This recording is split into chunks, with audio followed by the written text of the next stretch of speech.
kalapatid. So, sige lahat.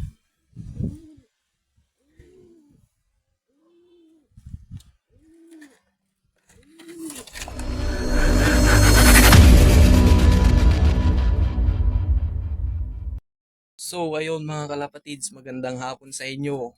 Dahil nga uuwi ang aking tita sa Mungkada Tarlac mga kalapatids, ay papasabay natin si Kidlat mga kalapatids. Papasabay natin siyang ipalipad doon mga kalapatids dahil nga hindi pa siya natuturuan lumayo mga kalapatids. So yun, bukas ng alas 7 ng umaga mga kalapatids, ang kanyang release time mga kalapatids. Yo, abang-abang tayo. Peace out. Mga kalapatids, kunin na natin si Kidlat. Let's go!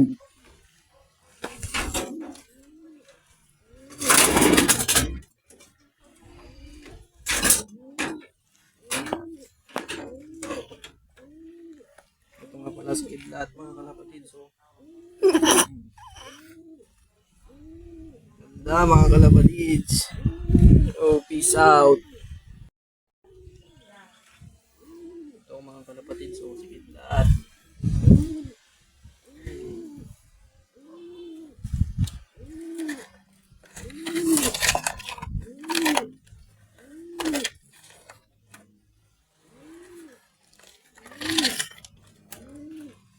Tingnan natin bukas mga kalapatids. Peace out.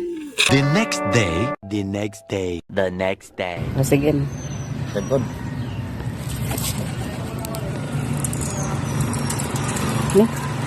Kumanan.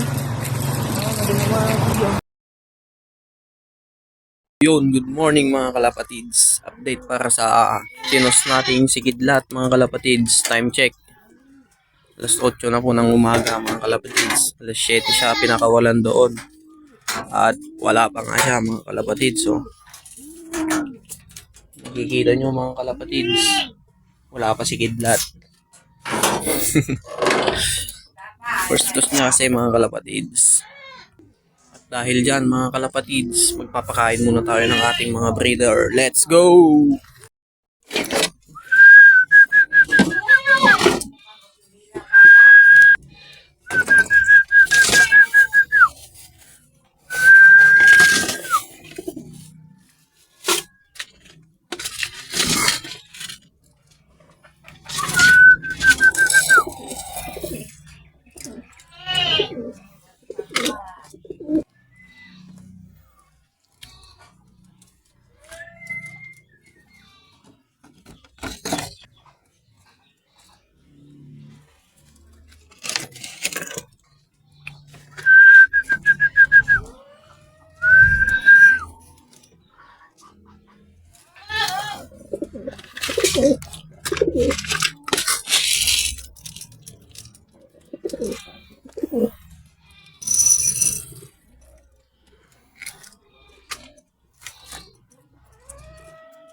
Yun!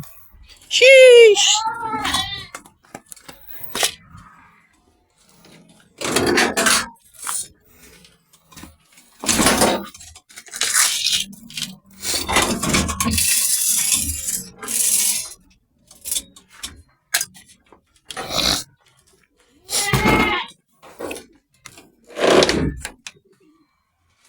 The next day, the next day, the next day.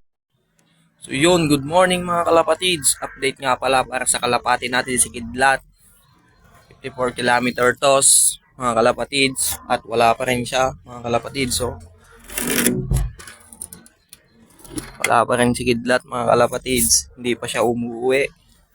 Ewan ko kung nadagit na ba or ano. Yun lang mga kalapatids. 54 kilometer toss. Unsuccessful. Let's go!